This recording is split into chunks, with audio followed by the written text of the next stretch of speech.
اور پھر اس سے اگلا قدم حشر، اللہ کے سامنے جواب دینا ہے، ایک ایک لمحے کی زندگی گزاری ہوئی اس کا جواب دینا ہے۔ جب وہ اعمال نامہ کھاتا سامنے رکھا جائے گا نا، وَوُضِعَ الْكِتَابُ فَتَرَى الْمُجْرِمِينَ مُشْفِقِينَ مِمَّا فِيهِ، مجرم ڈرتے ڈرتے دیکھیں گے تو حیران رہ جائیں گے، وَيَقُولُونَ يَا وَيْلَتَنَا مَا لِهَذَا الْكِتَابِ لَا يُغَادِرُ صَغِيرَةً وَلَا كَبِيرَةً إِلَّا أَحْصَاهَا، یہ کیسی کتاب ہے کہ ہماری زندگی کی نہ کوئی چھوٹی بات اس میں چھوڑی نہ کوئی بڑی بات چھوڑی، سارا کچھ اس کے اندر لکھا۔ وَوَجَدُوا مَا عَمِلُوا حَاضِرًا، جو کچھ انہوں نے دنیا میں کیا سب کچھ سامنے پڑا۔ اللہ اکبر۔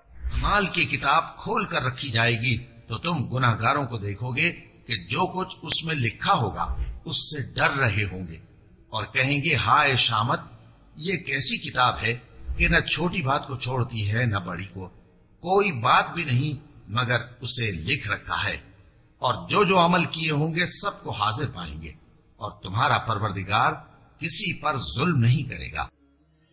اور اس دن جو اس کا ماحول ہے کہ سورج قریب ہوگا اور کوئی سایہ نہیں ہوگا اور 50,000 سال کا دن ہوگا، اس کی جتنی کیفیات ہیں اللہ تعالیٰ معاف فرمائے، وہ اپنی جگہ، اور آگے جنت جہنم کا فیصلہ اپنی جگہ۔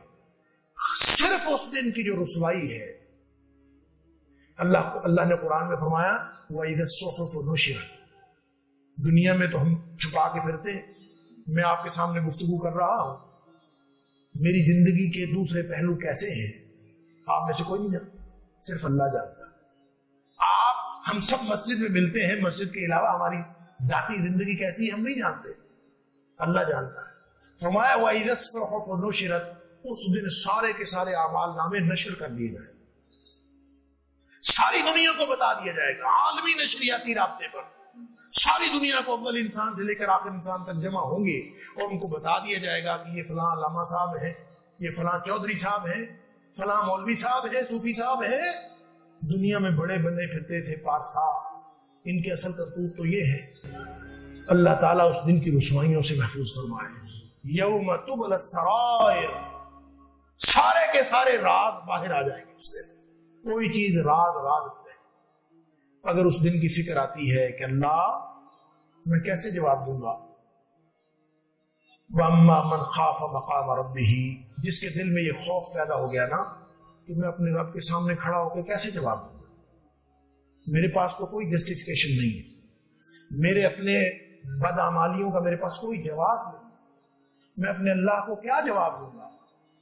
جس کو یہ خیال آ گیا اور خوف لاحق ہو گیا کہ اللہ میں کیسے جواب دوں گا، وَنَهَى النَّفْسَ عَنِ الْهَوَىٰ، پھر وہ اپنی خواہش کے مطابق زندگی نہیں گزارتا، پھر وہ اللہ کی مرضی کرتا ہے۔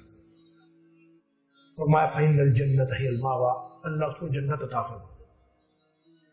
اگر یہ فکر آتی ہے تو پھر خوشی کی بات ہے، مقام شکر ہے کہ ہمارا ایمان موجود ہے۔ اگر یہ کبھی فکر نہیں آئی تو آج موقع ہے اپنے اپنے ایمان کی فکر کرنے۔